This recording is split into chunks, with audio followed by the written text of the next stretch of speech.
Good morning po sa inyo lahat. Isa pang liyugto na ating daily Bible blessings. Pamagat po ng ating aring umaga ay may kita o marinig kaya? May kita o marinig kaya?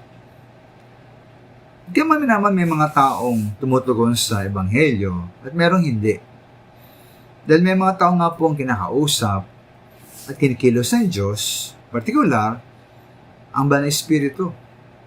Kaya sila po ay inihanda ang nagkakaroon ng pagnanais at kakayahan tumugon sa Ebanghelyong narinig. Tulad po ni Lydia sa Biblia, ay sa Magawa 16:13, sina Pablo sa araw ng pagkapahinga ay nakipag-usap sa mga babaeng sa tabing ilog.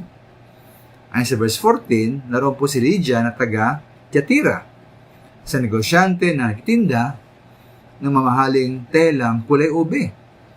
Sa verse na yon, binuksan ng Panginoon ang kanyang isip at kanyang pininiwalaan ang pinapangaral ni Pablo. Kaya po matanggap po ni Lydia ang pinangaral po ni Pablo, dapat ngang buksan ng Panginoon ang kanyang isip.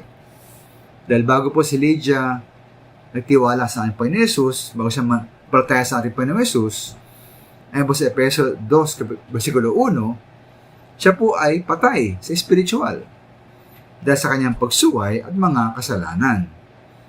At ayon po sa 2 Korinto 4:4, di sumasampalataya ang mga tao dahil ang kanilang isip ay binulag ng Diyos ng kasamaan sa daigdig na ito, upang nila makita ang liwanag ng magandang balita tungkol sa kalwalhatian ni Kristo na siyang larawan ng Diyos.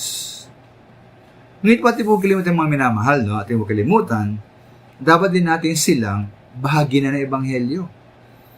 Sapagkat ano nga po kailang marinig, nakikita o maunawaan, buksan man ng Diyos sa kailang isip, wala naman silang salita ng Diyos na tinanggap. At paano sila makatanggap kung wala tayong binabahagi sa kanilang Ebanghelyo?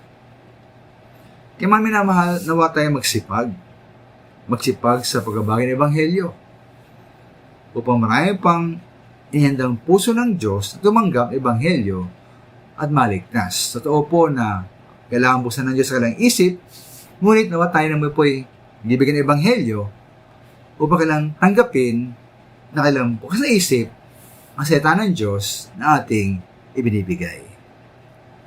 Maraming salamat po.